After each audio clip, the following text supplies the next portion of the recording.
I'm Ronna Richmond. There are a lot of videos I've seen recently on YouTube that are either recorded teaching videos for art making or even live painting sessions. And I would like to talk about those today. In many of these art making videos, these teaching videos, the paintings are usually started and finished in one episode, one sitting, one session, or one segment, and in front of our very eyes, which is amazing. And they get lots of views. They don't really help aspiring artists learn how to look, observe, and paint what they see. And it also does not help them to be immediate painters where they walk up to a canvas and start painting. Because when you paint portraits especially, you start with an oval. And then you start with an oval and you may do an eye line or some kind of lines on the oval that suggest the angle at which the head is facing. And so you can begin creating that person's face, that person's likeness. But portraits are especially popular these days. And I have watched several different painters, artists, and their process. And I think there's a little more going on than meets the eye, and a little more going on than they would want you to think. There are certain things that these painters, as they're painting, or maybe before they begin, or soon after they begin a painting, they say, I did a study of this before, or I've already done sketches of this person before they start the portrait or as they're beginning it. And so it kind of lets people know, it kind of explains why they appear to be so fast.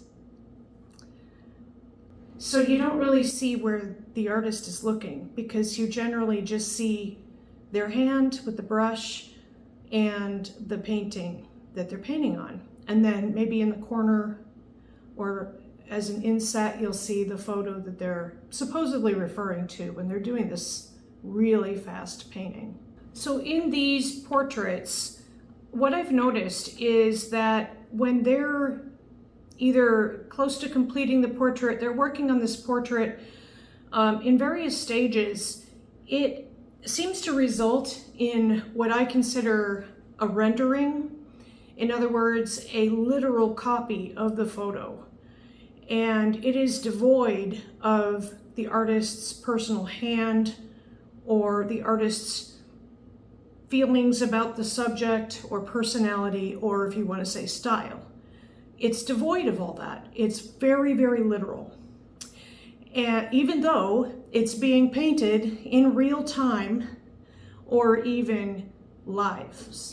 And so today, I'm going to demonstrate what I think is going on that you and me, as the viewers, don't see.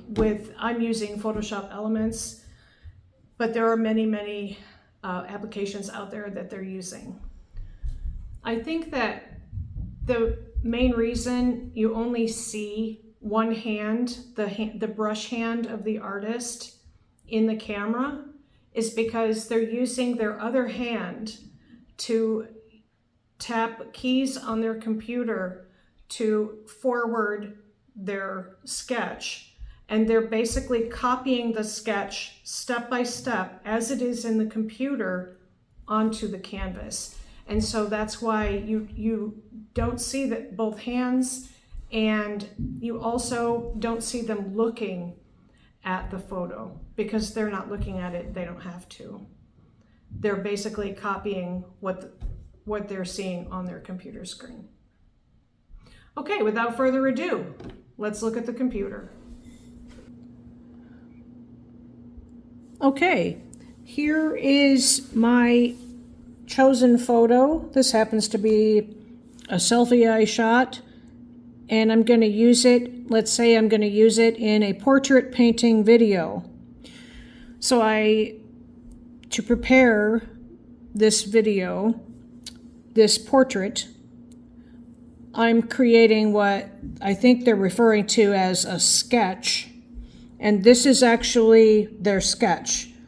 This is a bunch of layers in Photoshop Elements, and Photoshop Elements is just a pared down version of the full Photoshop, but it still has a lot of the same capabilities, and I have it on my computer. I generally do use it for editing digital photos.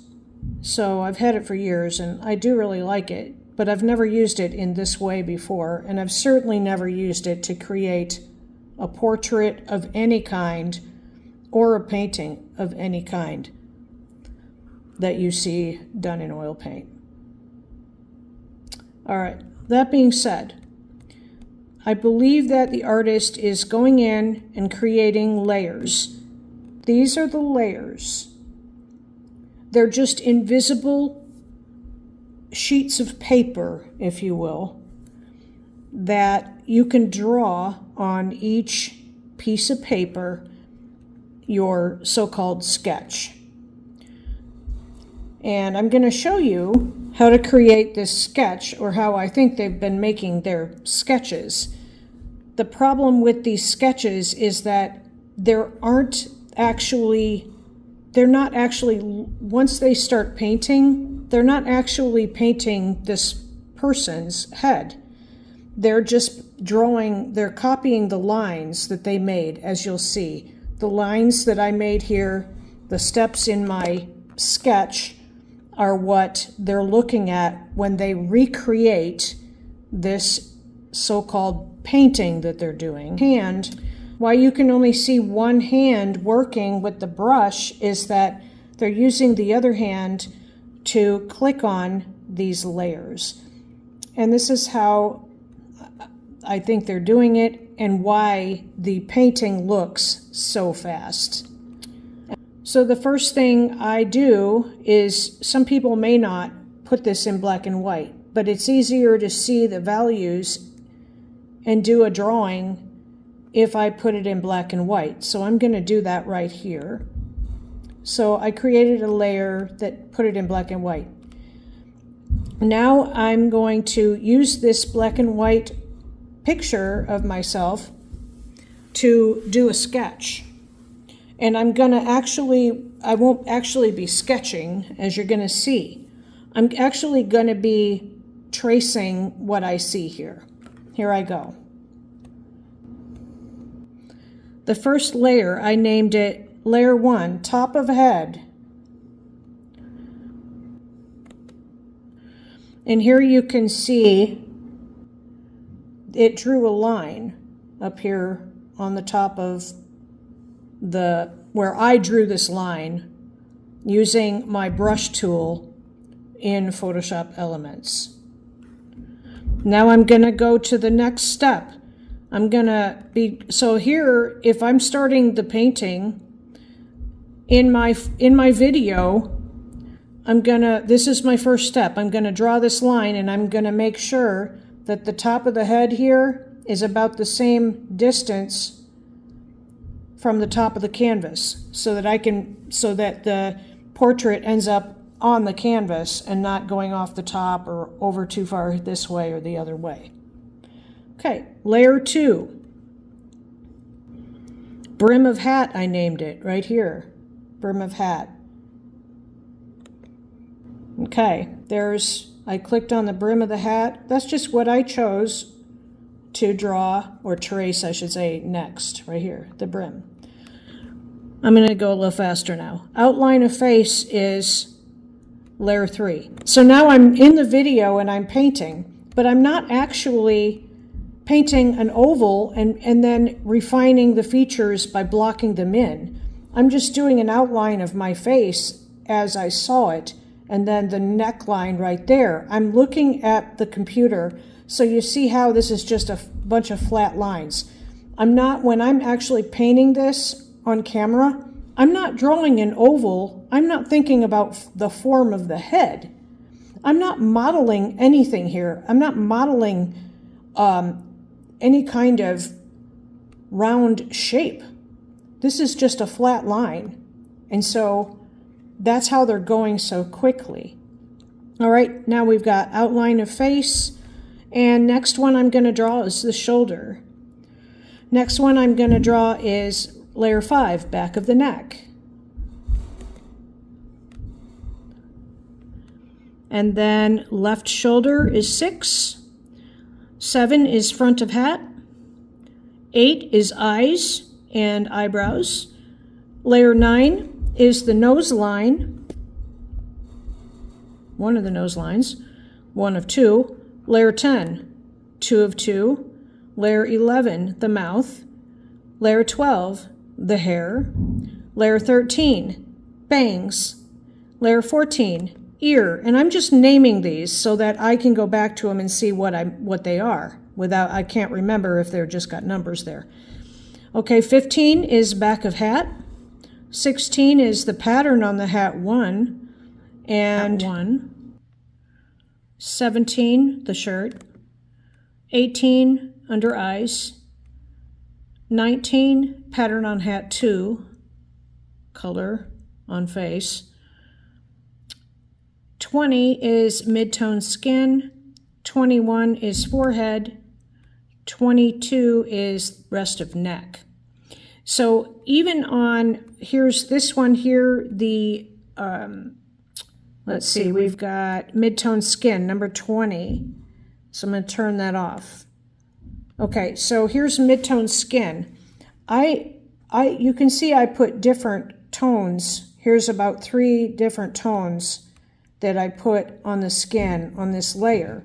If I wanted to, I could put one skin tone, one value of skin on one layer, and then make a new layer, and then make another, a new layer for this color, and then a new layer for this color, or whatever. I could make a separate layer for all of these, so that if I was painting on camera, I would just pick up one color. Let's say this one, this color here, I would do all of this color at one time. Then I would click the next layer, and then I would do the next color.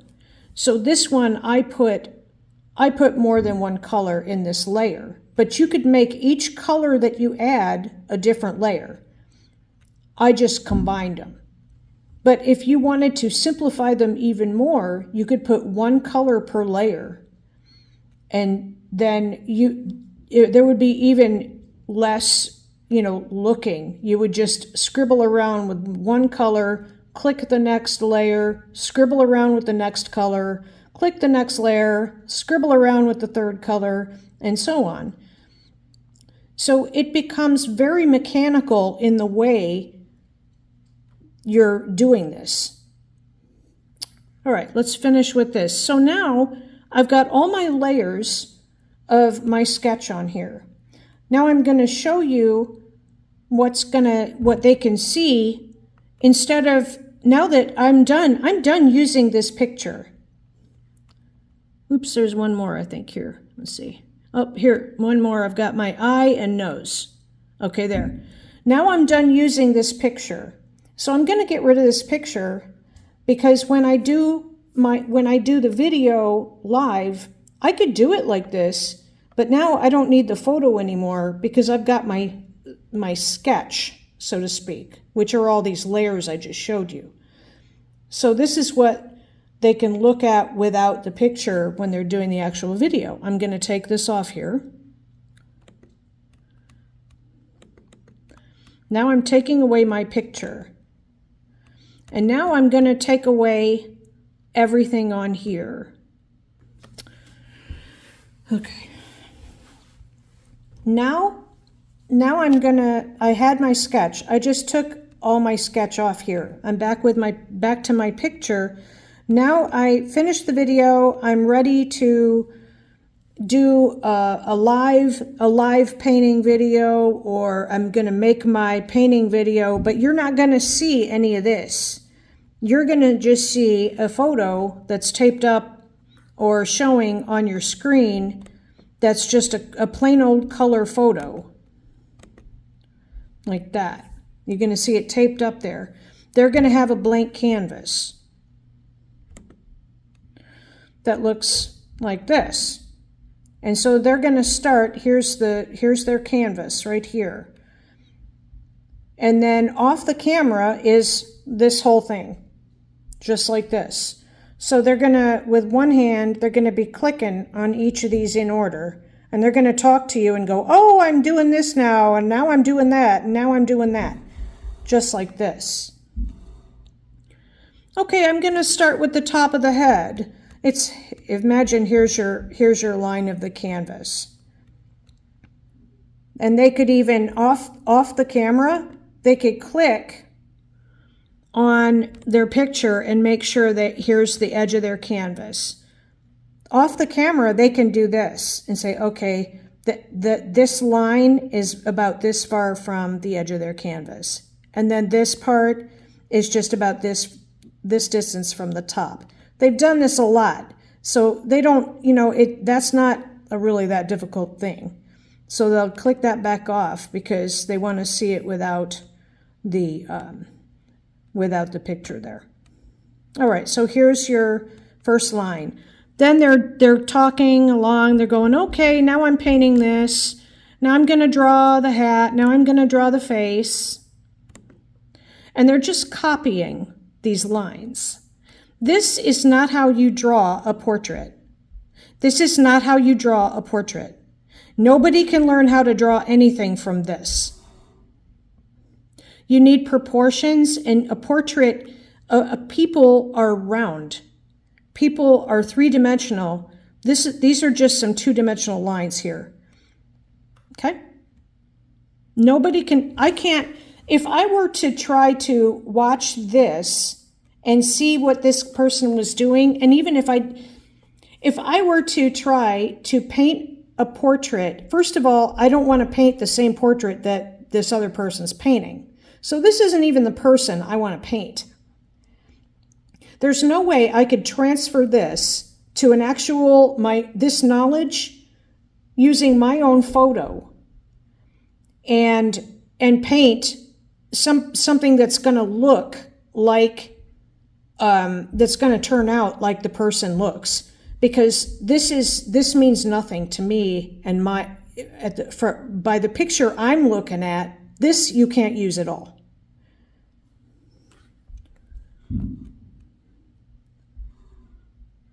Okay, what are we on here?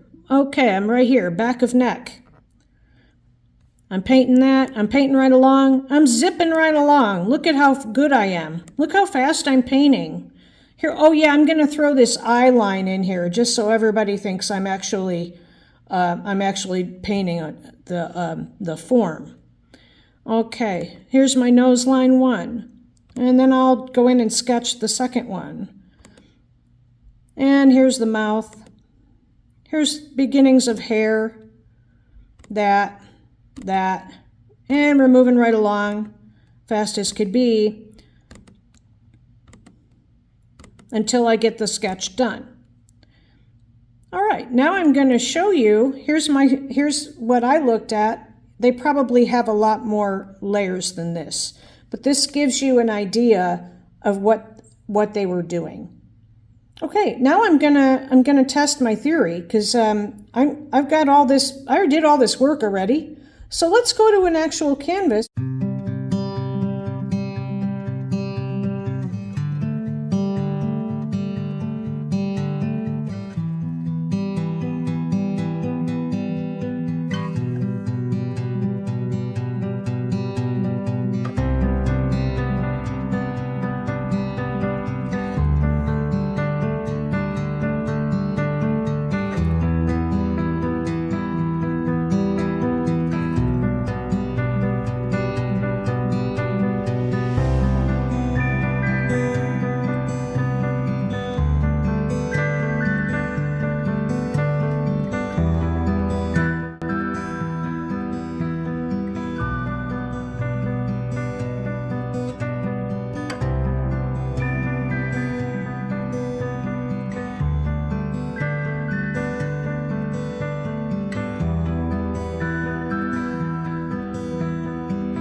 Well, I finished my sketch. It's a study of a portrait. It was a self-portrait from a photo that I showed you the steps that I took to render this picture using layers in Photoshop Elements.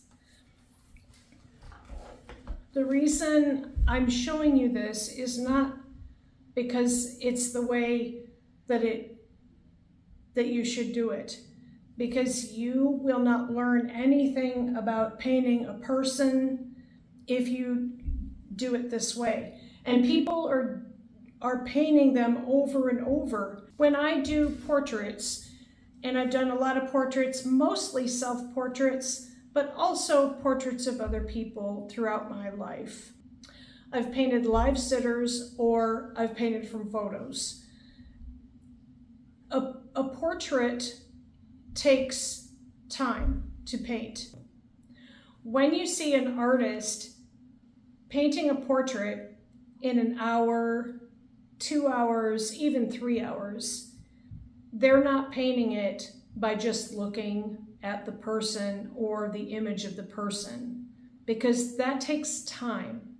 What they're doing is painting it with the help of Photoshop or some other computer application that allows them to create steps. And so then they can outline or, draw over the photo, as you saw in this video, and then create a painting that you think they're painting live, or that they're painting really fast on a video. This study that I did of myself was the first one that I ever did like this. I have never done anything like this before. And I timed myself. I had to stop once to go get white paint, but I didn't turn off the camera. And it was 27 minutes and some odd seconds that it took me to do this study. So I know that these artists who are painting portrait after portrait after portrait, and they're really fast and they're accurate, totally accurate, and it looks like it's a likeness of the person they're painting, of the photo, it's because they do it over and over. However, what they're showing you is not going to help you learn how to paint people. They're painting a flat surface. What's going to help you become a better painter is to paint from life. Whether it be a still life subjects, and then you can move on and progress to painting from photos. But if you want to become a really good painter, you need to start with still life and to paint three-dimensional objects. And get a book on painting portraits, and it'll talk about forms and it'll talk about proportions. And that's really going to be the best way for you to learn how to paint people. What they're doing is just showing you how fast they're clicking through layers of lines to complete a painting. You think that they're just whipping through the painting looking at the photo, because that's what it looks like. All they did was paint a group of lines that they traced over an existing photo to get that image that you see at the end of the video. So I just wanted to let you know what you're actually looking at. My point is, it's really fast because you're not actually painting by looking. I'm Ronna Richmond. This is my YouTube channel. If you like this video, please give it a thumbs up and subscribe to my channel. Thank you for watching.